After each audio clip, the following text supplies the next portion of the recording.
जय जय श्री महाकाल। जय श्री महाकाल। आप सभी का स्वागत है और सभी से आग्रह है कि 11,000 सब्सक्राइबर होने में आप लोग सहायक बने। इसी कामना के साथ हम आगे बढ़ते हैं। एक ऐसा क्षेत्र जिसके उस क्षेत्र में आप उनकी साधना करते हो, किसी भी शक्ति की साधना करते हो तो वो पूर्ण होती ही होती है। एक ऐसा जागृत स्थान, किसी भी स्थान को मुख्य पहले तो उसे जागृत करना होता है, उस वन्य क्षेत्र को जागृत करना होता है, फिर जाके आप कोई भी साधनाएं श्री शक्ति अर्जित कर सकते हैं। जब तक कि वो साधनाएं पूर्ण नहीं, जब तक कि वो स्थान, वो क्षेत्र जागृत नहीं किए जाते हैं, तब तक कोई भी शक्ति सिद्धि प्राप्त नहीं होती है। तो आज एक ऐसी क्रिया जिसके माध्यम से जो कुछ क्षेत्र है, वन के क्षेत्र है, या जिस स्थान पर आप साधना करते हो उस क्षेत्र, वो क्षेत्र है, उस स्थान को किस प्रकार से जागृत करना है वो हम बता रहे हैं। अपने गुरु के द्वारा, अपने गुरु मंत्रों के द्वारा, गुरु के मंत्रों के बल के द्वारा आप किस प्रकार से उस स्थान को जागृत कर सकते हैं।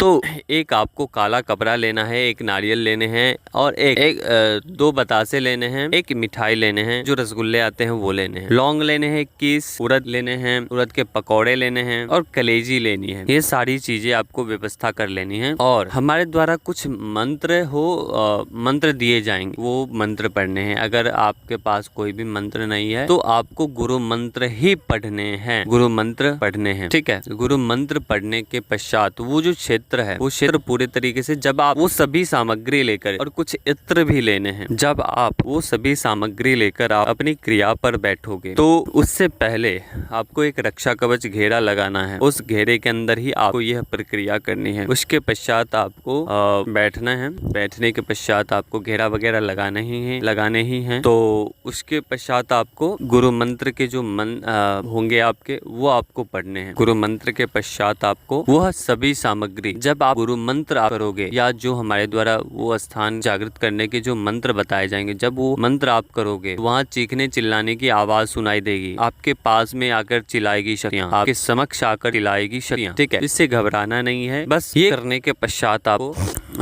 उस सामग्री के अंदर वो जो सामग्री बचे हुए, उस एक थोड़ी सी मिट्टी खोदनी है, उस भू के अंदर डाल देने वो सभी सामग्री, ठीक है। और अपना निवेदन करके कि जो भी मैं साधना करूंगा, जो भी सिद्धि करूंगा, हे गुरुदेव या हे मंत्र के अधिष्ठाता देवता, हमारा वह साधना आप पूर्ण करिएगा। हे यहाँ की सभी शक्तियाँ सहायक बने हमारे ऊपर। हमसे किसी भी प्रकार की त्रुटि होती है या हुई है तो क्षमा करते हुए आप हमारी कामनाओं को सिद्ध करें। कार से आपको निवेदन करके आपको लौटना है। लौटने के पश्चात आपको जो मुख्य आपकी साधना है, मुख्य साधना के ऊपर बैठना है। तो 101% आपकी साधनाएं, शक्ति, क्रियाओं, उपाय 101% वो सिद्ध होंगे ही होंगे। लेकिन इसी स्थान पर आपको, जिस स्थान को जागृत किया है, जिस क्षेत्र को, उसको सुप्त भी करना होगा, उसको सुप्त भी करना होगा। ऐसा नहीं है कि आप उस क्षेत्र को जागृत कर दो और फिर छोड़कर चले आओ, ऐसा बिल्कुल भी नहीं होना चाहिए। आपने अगर जागृत किया है तो आपको ही उस स्थान को सुप्त अवस्था में ले जाना होगा। तो ये निर्गुणी मंत्र हैं, जो सुप्त करने के मंत्र हैं वो निर्गुणी मंत्र हैं।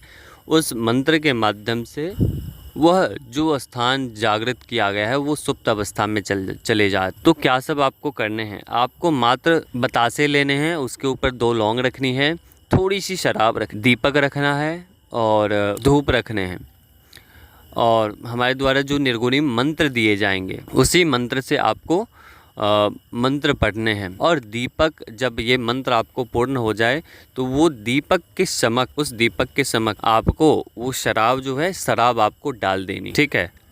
फिर पुनः वापस लौट जाइए।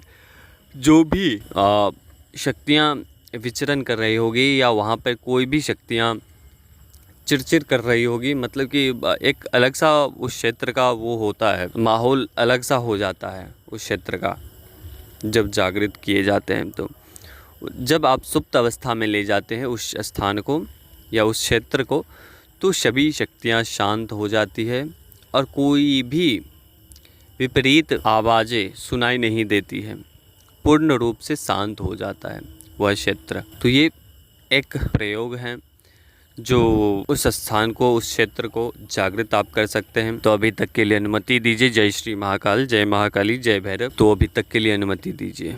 जय श्री महाकाल।